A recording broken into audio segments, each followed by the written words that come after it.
Hello, Princess on a Pillow here. I am here to do a review slash recap with my opinion on, what is it? Love After Lockup. I forgot what I was doing. Love After Lockup. And unfortunately, this is part one because I had to split it up into two parts. So this is part one, season 6, episode 8. It's titled Wife or Warden? Question mark. Let's get started. Let's see, who shall we start with first? Will and Courtney. So we pick up where we left off. Will said, I do. Courtney said, I do. And they put scrunchies on each other's wrists because they couldn't afford rings. And they were pronounced man and wife. So they took the mother to the airport. On the way to the airport, Will almost had an accident. And Courtney told us about a traumatic accident she was in. She said her boyfriend was driving and he flipped the car over. Courtney, she wasn't wearing her seatbelt and she was severely injured. But her boyfriend took off running and just left her for dead. Those are her words. She said she broke her neck and split her forehead wide open and blood was just gushing all over the place. I never realized she had a scar on her face until this episode. Courtney's mother, she said the exact same thing I was thinking. Her mother said when Courtney was healed, she took off again and was doing the exact same thing she was doing before. Hanging out with the wrong people, doing the wrong things, committing crimes, doing drugs. So being in a life-changing incident or accident didn't change her behavior. Went back to doing exactly what she was doing. So Courtney apologized to her mom. She said she is ashamed of the way she treated her mother and she has to build back trust with her mother all over again. And I hope she stays on the straight and narrow. The mother has high hopes for Courtney, and she's changed her mind about Will. She said she is happy that Courtney has Will at her side. And I hope Courtney realized that the bad guys will leave you for dead, like her ex did, and the nerds, they may just stick by your side. I hope she realizes that. So Courtney has a curfew, so she can't spend her wedding night with her new husband. He has to take her back to the halfway house. So then he took her back to the halfway house, but he plans on seeing her the next day, and he said he had a surprise for her. 30 minutes later, Will is in his hotel room. He calls Courtney. And Courtney's laughing, and she's swirling her words, and he said she's acting weird. She's acting funny. So he thinks she has fallen off the wagon. He said there is bad influence in the halfway house.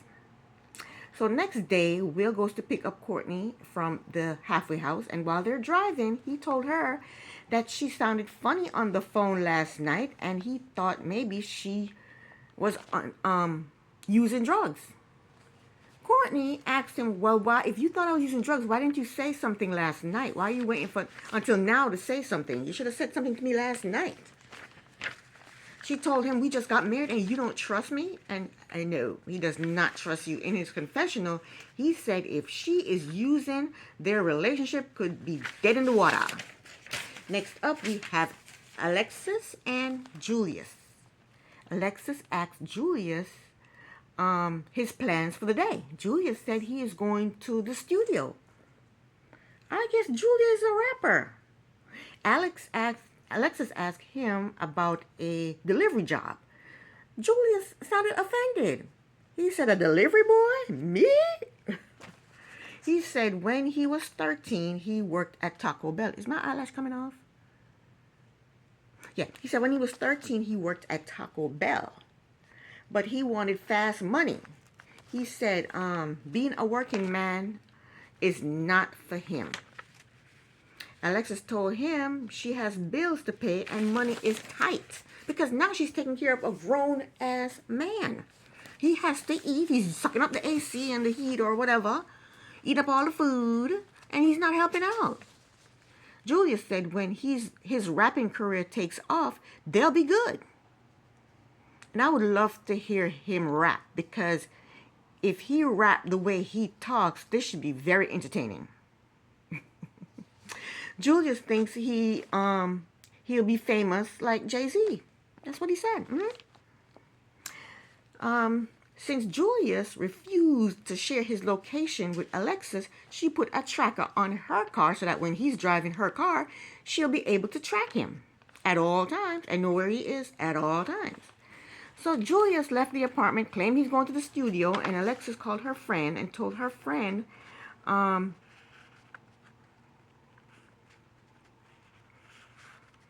she is nervous, and the last time she had her period was before Julius came home, so she thinks she may be pregnant. So the friend comes over with a pregnancy test. Alexis took the test, and the friend said, "Oh, you're pregnant." See, now Alexis she's in school. She has a good job. She has a nice car. She has a nice apartment. And, she's elevating herself. She's in the process of elevating herself. And now she's pregnant for a criminal that she doesn't trust. But guess what? The heart wants what the heart wants. She tried to call Julius to tell him the news, the wonderful news about being pregnant. And the call went to voicemail. So Alexis is worried. She's like, where the hell is he? Why isn't he answering my phone? So she told her friend that she does not trust Julius because he does not let her see his phone. She told her friend that Julius was also messing around with somebody, with some other girl. So then Alexis and her friend, they decided to go pull up on Julius to see what's going on, what he's doing, because she's calling him and he's not picking up the phone. And then she tracked him, and he's not at the studio. He's at some restaurant, or in the parking lot of some restaurant. So they decided to go pull up on Julius, and they found him in a parking lot surrounded by a bunch of girls. And I think it's a ploy by the producers, because he's just standing there. A bunch of girls are just standing there. We don't even know if they're part of the crew or if they're with him or what. Or maybe he's shooting a rap video. Who knows what he's doing? So Alexis jumps out of the car, goes up to him and said, who are all these girls? And Julius is standing there grinning from ear to ear. That was that. Next up, last but not least, Joey and Michael. So Michael told Joey that he failed his urinalysis and they were kicking him out of the halfway house.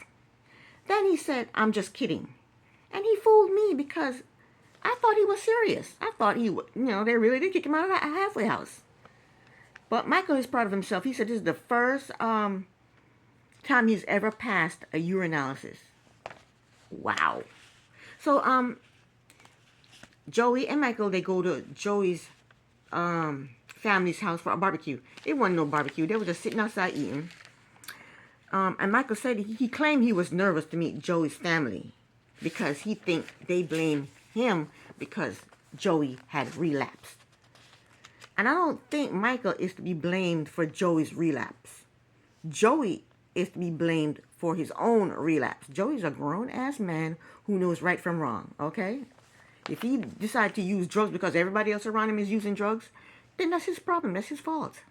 Nobody held him down, put a gun to his head and said, use this drug, use these drugs. So Joey's father and brother, being addicts themselves, they should already know this. They should already know that whatever mistakes Joey makes, these are his mistakes to make.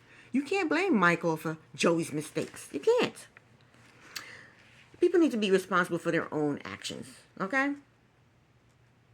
So then when Michael met the family, they welcomed him nicely. But when they all sat down to eat, they all started in on him. Joey's brother said to Michael, I'm surprised that they let you out. What a horrible thing to say to the man. Why couldn't he have said something positive like, I'm glad you're out. It's nice to meet you. Why couldn't he have said something positive like that? Joey's mother, Linda, she went in also. She asked Michael, what is he going to do differently? What kind of question is that? What does she want to hear? What answer does she want to this? What is she looking for? What does she want to hear? How does she want him to answer this question? Does she want him to say, I'm not going to break the law anymore? Is that what she want to hear him say? What does she expect him to say to this? I wasn't expecting Michael to say what he said. Michael was honest. Michael said, I don't know. He said, I don't know. I don't know what I'm going to do differently. I don't know how to be a law-abiding citizen. That's what he said. Those weren't his exact words, but that's basically what he said. He don't know how to make it out here in the real world. You don't. Joey's father asked Michael, how long has he been in and out of jail? Michael said, I don't know. I lost track of time. I've been in and out so many times, I lost track of time. I don't know. The father asked him if it's comfortable for him being locked up. Michael was honest again. He said, yes, I'm comfortable behind bars. He said, I lay in my bed, I put on my TV, I put on my headphones, and I go to sleep. I love it there. Then Joey said to Michael, it's a good thing to start over, right? Michael was honest again. He said, no, it's a hassle. It's a hassle to start all over again. He said, being out here in the real world is tougher than being in prison. Joey said in his confessional that he expected Michael to lie to his family. He said, what the hell is he doing telling the truth? But you know why Michael told the truth? Because he doesn't give a shit about Joey and his family. He is ready to dump Joey. So he doesn't give a shit about what they think about him. He said, today I'm going to show them the real Michael. So the family is not getting what they want from Michael. What they want from Michael is someone who's humble. They want him to say things like, I'm sorry for being a drug addict. I'm sorry for being a criminal. I'm sorry for always going to jail. I promise to never do it again. Those are the things they want to hear from him. But he's not giving them that. So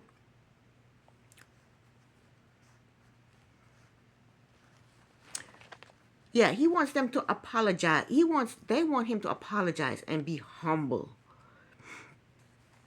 They want him to feel guilty, for not being like them. So Joey's brother said to Michael, you being a drug addict and going through rehab is dangerous for my brother. So what response does he want from that? What does he want Michael to say to that? I'm sorry that your brother wants to be with me? Is that what he wants to hear? What do you want to hear from that? What response is he looking for? Then Joey's father dug in. He said to Michael, did you know did you know Joey was on a gurney and he was convulsing? He even did it. He was convulsing and he almost died. I say again, Joey is a grown-ass man. Him being on a gurney, convulsing and fighting for his life was due to his own actions.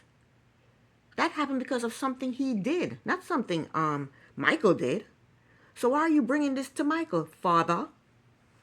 Anyway, Joey jumped in. He jumped into the bitchin' fest.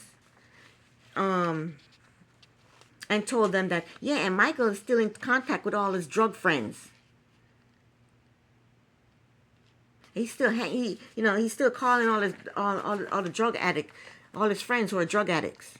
See, I don't like that. The person I'm with better never throw me under the bus.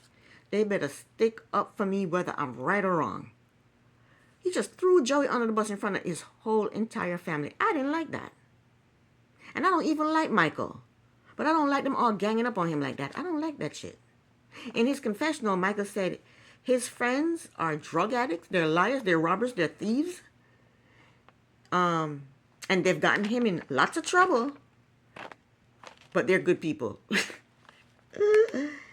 And he said he is not giving up his friends. He said that'll never happen. Michael said Joey's family is pushing him away from Joey. I don't blame him. The family leaving a bad taste in my mouth too.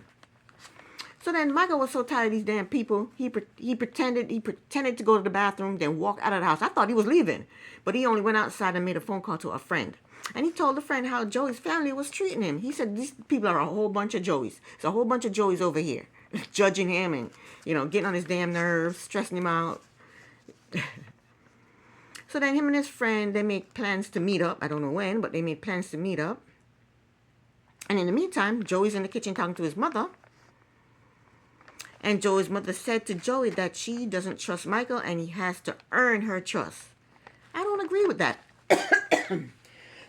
Excuse me. I don't agree with that, mother. Why does Michael have to earn her trust? Michael and Joey, they're in a relationship. They have to earn each other's trust. They don't have to earn her trust. You better go sit down somewhere.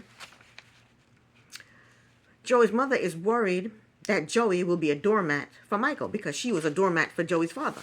And she said her and Joey are the exact same people. But Joey reassured her that he's not going to be a doormat for Michael. The mother said she does not trust Michael and she doesn't believe... Excuse me. She doesn't trust Michael and she doesn't believe him. Michael was honest. Everything he said, he was honest. What doesn't she believe? As far as I'm concerned, he was as honest as anything, as he could be. Even Joey said he thought Michael would lie so that his family would like him better. Anywho, this is the end of part 1. Please come back for part 2. Thank you so very much for watching. Princess on a Pillow here. Bye.